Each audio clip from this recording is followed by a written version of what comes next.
Bienvenidos al podcast de la Universidad de la Ciudad de Buenos Aires, un espacio abierto de diálogo e intercambio que busca acercar a la academia y a la sociedad.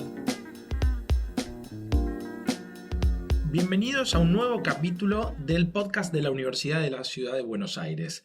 Hoy nos encontramos con Paola Delle Piane, que es profesora de matemática, licenciada en tecnología educativa y profesora de esta casa, de esta universidad. Paola, bienvenida. Bueno, gracias. Un gusto para mí estar aquí compartiendo este espacio. El gusto es nuestro. Paola, veo que has tenido una amplia trayectoria, sobre todo en lo relacionado con lo que es la tecnología y también lo que es el uso de las tecnologías para la educación y la enseñanza. ¿Qué desafíos encontramos hoy en el siglo XXI, un siglo totalmente tecnológico, para lograr que los profesores adquieran estas herramientas y generen contenidos aptos para los alumnos? Bueno, los desafíos siguen siendo muchos y yo creo que eso va a ser una continuidad porque la tecnología nos desafía a nuevos desafíos, valga digamos, el juego de palabras. Con la llegada de la inteligencia artificial creo que nos movió el piso a todos, ¿no? En educación especialmente.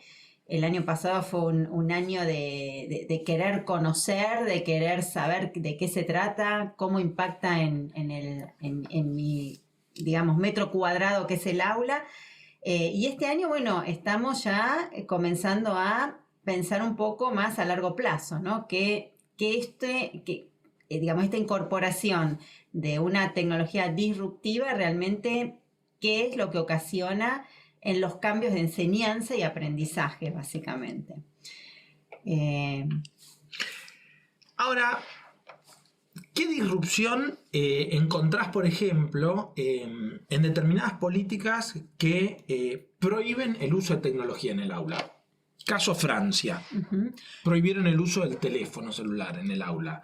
¿Cómo combinamos esto con un mundo de inteligencia artificial también? Sí, en Francia y en España también. Y hay otros países, yo no sé si Suecia o bueno, los países nórdicos también están comenzando a limitar los usos de la tecnología dentro del aula. Uh-huh. Y bueno, y también las consecuencias que está trayendo, ¿no? Hay muchos docentes que están en contra de dejar afuera la tecnología o el celular, ¿no?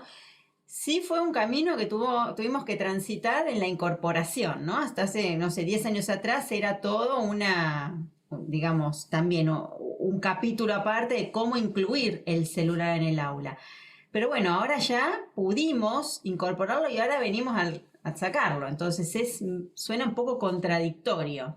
Así que hay una pelea, bueno, por darle un nombre, ¿no? Pero hay una puja ahí entre el quitar el celular, entre las políticas públicas, porque en realidad fueron políticas públicas implementadas desde el gobierno. Así que ahí hay una puja. Yo no estoy por la limitación o la prohibición de la tecnología. Yo creo que voy más por la inclusión en forma genuina y responsable, ¿no? No todo es tecnología, hay muchas cosas que se necesita lo analógico y en la enseñanza y el aprendizaje también. Dispositivos desde edades muy tempranas, las investigaciones siguen arrojando resultados negativos, o sea, la tecnología incorporarla después de los 5 o 6 años, o sea, la primera etapa del niño tiene que ser analógica. Entonces, ahí cuidado. Y respecto a la incorporación a lo largo de la escolaridad, vuelvo a decir, voy por no la prohibición, sino por un uso responsable de la tecnología, ¿no? No usar tecnología porque sí y no descartar cosas que son claves, desarrollarlas sin la tecnología. Ejemplo, la escritura manual. Ejemplo, los cálculos, trabajar cálculo mental, ¿no? Los chicos puedan hacer cuentas sin necesidad de la calculadora. Porque esas son habilidades que se necesitan desarrollar para después poder hacer un uso potente de la tecnología en la adultez. Hablaste de matemática. Y te llevo un poquito al pasado. ¿Por qué se te dio por ser profesora en matemática? ¿Te gustaba o hubo algún... Obviamente quizás te tiene que gustar para estudiar algo en ese sentido, pero ¿dónde fue que te picó ese bichito del gusto por la matemática y luego enseñarla? Sí, yo creo que eso fue desde edades tempranas, desde la primaria, no sé, estoy pensando más segundo ciclo, sexto, séptimo grado, y después en la secundaria, que tenía facilidad y además explicaba a mis compañeros. Yo recuerdo que desde, no sé, los 13, 14 años que venían mis compañeros a casa y yo les explicaba matemática o venían a buscar mis carpetas. Entonces yo me sentía cómoda, o sea, sentía que resultaba. De ahí la enseñanza de la matemática y no dedicarme a, no sé, hacer una licenciatura en exactas de matemática. No era eso lo que me gustaba, sino me gustaba explicar. Bueno, en este caso la matemática habrá sido la excusa o la habilidad que tenía o que surgió en mi desarrollo de vida, pero a lo mejor podía haber sido otra disciplina, porque igual me gustan muchas cosas. Me gusta saber de todo, me gusta aprender de la mayoría de los campos. Como por ejemplo. Me gusta la medicina, me gusta saber cosas de medicina, con el tema de la educación, me gusta mucho aprender todo lo que es la cognición y cómo aprenden los chicos, la psicopedagogía. O sea, los procesos de aprendizaje. Los procesos de aprendizaje. O sea, ahí me fui metiendo mucho en eso, que creo que por eso después terminé en la tecnología educativa, ¿no? Porque entonces ver cómo esos procesos de aprendizaje son mediados por la tecnología. Me gusta mucho lo que tenga que ver con procesos, con economía. También de chica me gustaba la economía. Estaba entre la profesora de matemática y economía y ahí muchos me decían, ¿por qué no seguís ciencias económicas o economía, básicamente? Y después te dedicas a enseñar, que podía ser una consecuencia, ¿no? Teniendo ese campo profesional. Pero bueno, finalmente me dediqué a la matemática, a la enseñanza de la matemática como primera carrera. Uh-huh. ¿Hiciste tus estudios de posgrado en Barcelona? Sí, no, a la distancia. ¿A la distancia? No. ¿Cómo fue esa experiencia de hacerlo a la distancia? Eso fue una experiencia novedosa, porque yo el posgrado lo hice en el 2011, si mal no recuerdo, ya hace tanto tiempo, 2011, 2012. Hoy es más, sobre todo después de la pandemia, es más habitual pensar en lo híbrido. Enseguida pasamos, bueno, hoy hacemos asincrónico, hacemos sincrónico. Es como que hoy, digamos, todo esto se agilizó con la pandemia sobre todo, pero yo me atrevería a decir hasta antes de la pandemia, no, esto de estudiar a distancia era como muy, muy de pocos, de un nicho. Y hace más de una década atrás, más todavía. Y encima en el exterior, o sea. Y la verdad que fue una linda experiencia. La propuesta, claro, ahora uno después que estudió y siguió profundizando, era una propuesta muy bien armada desde la distancia. Todo fue asincrónico. Hubo 2 o 3 encuentros virtuales, sincrónicos, pero que no eran obligatorios. También eran plataformas que no son la tecnología que tenemos hoy. La plataforma donde, digamos, cursé tampoco es una plataforma de las que hoy vemos, pero realmente fue una muy linda experiencia. Y después tenía el tutor que me acompañó a lo largo de toda la carrera, ¿no? Que ese me llamaba por teléfono. Muy claro, está bien. Me llamaba por teléfono. Uno dice, uy, ni siquiera WhatsApp. Hablamos de 2010, el WhatsApp todavía no existía.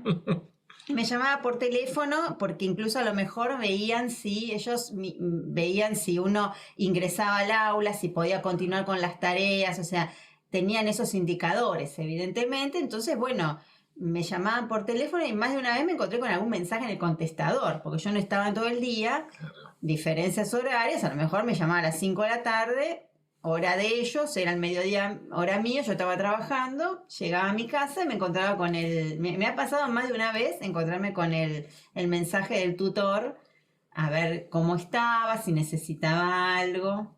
Bueno, es una experiencia súper interesante ver cómo se podía hacer también. Exactamente, cómo se podía hacer. realmente con la tecnología del momento, pero y ahí, bueno, conocí también, tuve la posibilidad de intercambiar con algún trabajo hemos hecho en colaboración con otros colegas, que a lo mejor de Chile, me acuerdo, de Nicaragua también, que estaban cursando, o sea, latinoamericanos y después, bueno, españoles también, pero había, digamos, un público diverso de Latinoamérica. En un momento mencionaste las políticas públicas y en tu trayectoria profesional te desempeñaste coordinando determinados proyectos en el Ministerio de Educación de la Nación.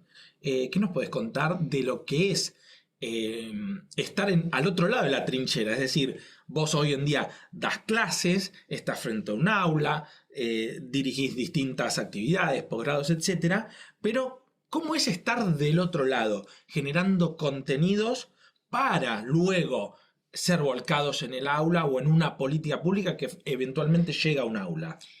Sí, así es. Tuve bueno, también hoy continúo, pero tuve una parte importante de trabajo de formación docente, ¿no? O sea, no trabajar en formación de grado, sino formación docente de continua, podemos decir, ¿no? O sea, contribuir a la formación de docentes ya formados con título. Es una linda experiencia, pero también con muchos desafíos, porque trabajar o pensar en la formación de docentes ya formados requiere todo digamos, un pensar, porque el docente de alumno es muy exigente en algunas cuestiones. Quizás, no sé, otros profesionales puede ocurrir lo mismo, pero es exigente en cuanto y diverso, ¿no? En cuanto a la demanda que nos trae. Pero también, digamos, como nota de color, puedo decir que al ser algo federal, o sea, una propuesta federal, uno se encuentra con docentes de distintos puntos del país. Entonces ahí también aparece una distinción entre docentes, no sé, de otras provincias y el docente de provincia de Buenos Aires o de Capital, con el que conviven en el aula y en la propuesta. Y la verdad que es muy rico, ¿no? Porque, bueno, son miradas distintas, son a veces necesidades distintas y bueno, y es un desafío. Pero a mí la verdad que me llenó esa etapa de satisfacción. De hecho, he viajado presencialmente a capacitar a provincias como Catamarca, La Rioja, Entre Ríos, provincias donde la verdad que la calidez humana y el agradecimiento, Santiago del Estero también estuve ahí, fue una experiencia muy, también a mí muy sorprendente, pero muy, muy gratificante. Entonces ahí uno empieza a ver distintos matices, ¿no? de la educación. ¿En qué sentido fue gratificante? Y fue gratificante porque, digamos, bueno, yo creo que hoy sigue existiendo esa necesidad de querer aprender más, de sentirte como que la otra parte te agradece, ¿no? Tu presencia, ¿no? Y agradece lo que les puedas dar, ¿no? O sea, todo es novedoso y todo es aceptado de forma grata. Eso es lo que yo noto con, digamos, de la diferencia. A ver, no quiero generar acá conflictos jurisdiccional, ¿no? Pero quizás uno estando en Ciudad de Buenos Aires, provincia de Buenos Aires, hay ciertas cosas que ya las toma como habituales, no sé. Entonces, tener conectividad, tener acceso no sé, a alguna charla, ir a una universidad a la presentación de un observatorio como tuvimos acá hace unas semanas de matemática, ¿no? Poder acercarse y querer participar y saber más. Quizás en otros lugares del país eso no es tan común porque no se ofrece esa posibilidad. Entonces, cuando uno va con una propuesta, digamos, de formación, de compartir, de compartir nuevas experiencias, es como que es muy bien valorado y recibido. Eso por lo menos lo que siento, ¿no? Quizás uno estando acá, como que hay ciertas cosas que son naturales y no se da cuenta que las tiene. Entonces no las valora. A veces uno no valora tanto lo que tiene cuando lo pierde. Ahí lo valora ahí comienza a darle valor. Yo creo que es un poco, esa sería como la conclusión. Bien, súper claro. Sí, uno a veces da por sentado ciertas cosas y cuando de hecho vos mencionabas sobre la posibilidad de realizar una maestría y que tu tutor te llamaba por teléfono, en algún punto pensaba, fue hace tiempo, pero hay determinadas realidades, no solo en nuestro país, sino también en otros países, que por ahí siguen requiriendo de utilizar ese tipo de herramientas como es una llamada telefónica convencional para dar seguimiento a la cursada de algunos estudios, ¿no? Pensaba en ese caso que vos mencionabas. Bueno, eso nos ha pasado porque, o sea, yo te mencioné capacitación presencial, también capacitación, hemos armado propuestas de capacitaciones virtuales y bueno, y también esto, como fue antes de la pandemia, ahora se han incorporado los sistemas de videoconferencia, ¿no? Pero en ese momento era todo asincrónico, pero también requería de una conectividad. Y eso también es un tema que hay muchos lugares de nuestro país que no llega la conectividad. Entonces, a lo mejor los docentes estaban en un pueblo donde tenían que trasladarse para conectarse. También estamos hablando de unos años atrás, ¿no? Esto ahora fue revirtiéndose. Igualmente seguimos con una brecha de acceso a la conectividad a nivel país. Si bien se va reduciendo, pero todavía existe. Entonces, estamos hablando antes de la pandemia, 2015, 2012. En ese momento había un grupo importante de docentes que participaban de las propuestas de formación y que no tenían un acceso cotidiano como uno hoy lo tiene en el celular, ¿no? Entonces, también era esa la realidad con la que había que trabajar. Y en más de una vez hemos llamado por teléfono a docentes que veíamos que hacía más de una semana que no se conectaban. Entonces, yo ahí coordinaba grupos de docentes, tutores, ¿no? Que eran también docentes, pero que eran a cargo de las comisiones. Y me acuerdo que en los intercambios y demás hemos llegado a llamar a docentes por teléfono, para ver cómo estaban. Bueno, y ahí un poco nos comentaban algunas realidades las sabíamos, otras nos las enterábamos en ese momento. Así que yo creo que todos los recursos tienen que estar a disposición, ¿no? Para una propuesta formativa. Recién hablabas de cuán gratificante resulta a veces trabajar en otras regiones que no sea propiamente la ciudad de Buenos Aires o la provincia de Buenos Aires. Hasta te veía en algún punto contenta de mencionarlo. Y no deja de ser la parte emotiva, ¿no? De estar frente a un aula. Y en ese sentido, ¿cómo combinamos la parte de las emociones con la inteligencia artificial en el aula? Oh, es una gran pregunta porque además es algo que justamente es uno de los temas que hoy se están discutiendo, ¿no? Si la inteligencia artificial va a llegar a un punto que va a tener emociones como el ser humano, ¿no? Entonces están esas discusiones que dicen que no, que eso nunca va a llegar, están aquellas otras posturas que dicen que, bueno, alguna inteligencia artificial fuerte que dicen que es la que más se va a asemejar a la del ser humano, ¿no? Que va a tomar comportamientos, actitudes similares a la del ser humano, puede llegar en algún momento. Y otros que dicen que no, que nunca va a llegar. O sea, que el ser humano, que lo distingue de una máquina es justamente la parte de emociones, ¿no? Que no puede desarrollar. Yo voy ahí por el camino del medio. Yo creo que sí, que la tecnología, la inteligencia artificial va a seguir evolucionando. Yo no creo que aún en esa evolución llegue a reemplazar a una persona en su esencia completa, ¿no? Creo que no vamos a llegar por lo menos yo no lo voy a llegar a ver, no sé, dentro de 100 años, pero yo creo que ni siquiera a largo plazo no creo que eso ocurra. Sí creo que va a continuar evolucionando. De hecho, la tecnología tecnológicamente sigue evolucionando a pasos agigantados, pero... Y aún así, hay cosas que siguen conservando, ¿no?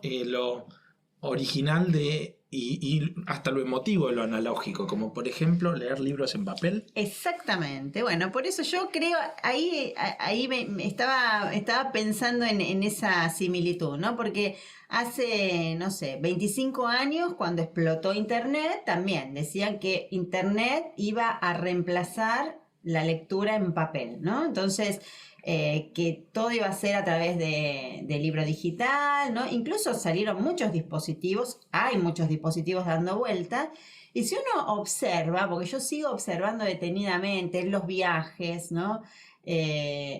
No sé, en la calle, leemos en dispositivos celulares, estamos de acuerdo, pero hay mucha gente también leyendo un libro.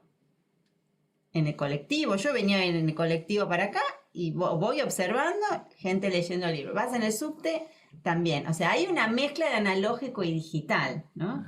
Entonces yo creo que, y volviendo a esto también que decía que hay ciertas, digamos, aprendizajes que también se necesita de lo analógico y que siguen siendo potentes, me parece que yo no voy por el reemplazo, voy por, digamos, incorporar en mi valija de herramientas todo lo que pueda para mejorar mi calidad de vida, pero no voy por tecnología sí, analógico no, yo voy por sumar, ¿no?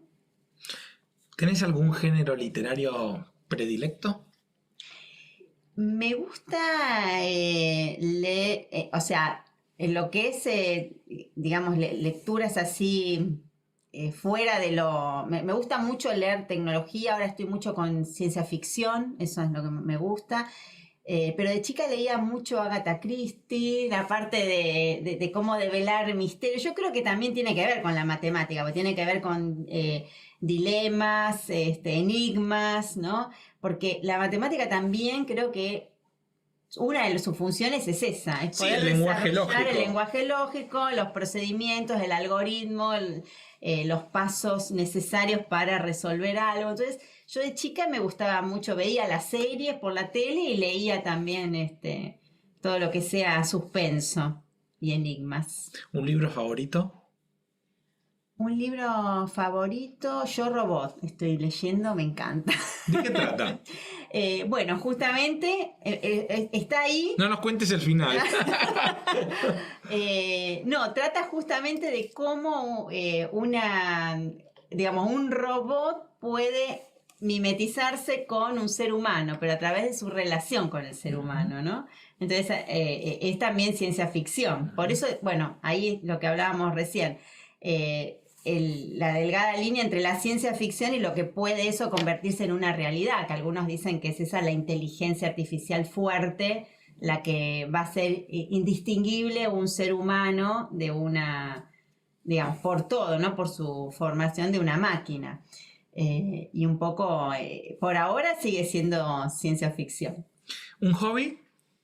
Un hobby, no hago deportes, hago actividad física, pero no es que tenga un hobby, un deporte, pero me gusta mucho el aire libre, la vida al aire libre disfruto, me gustan los días de sol, en lo posible disfrutar el aire libre, caminar, bien, espacios verdes.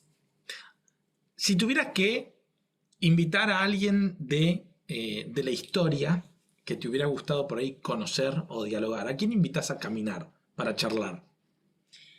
A Newton. Ajá, ¿por qué?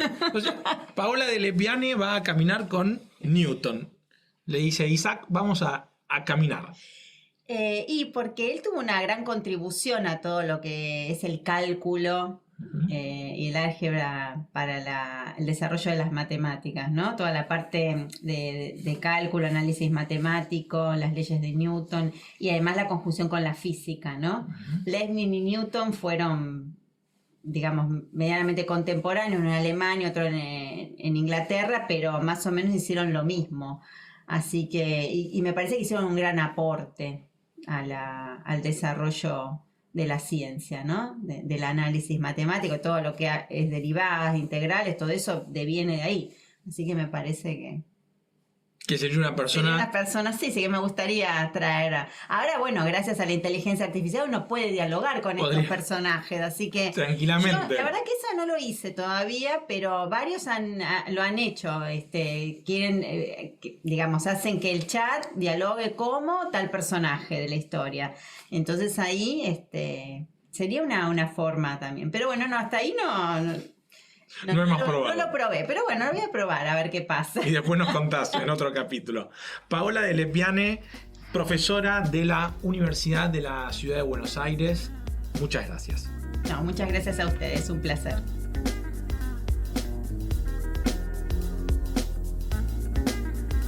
Podcast de la Universidad de la Ciudad de Buenos Aires.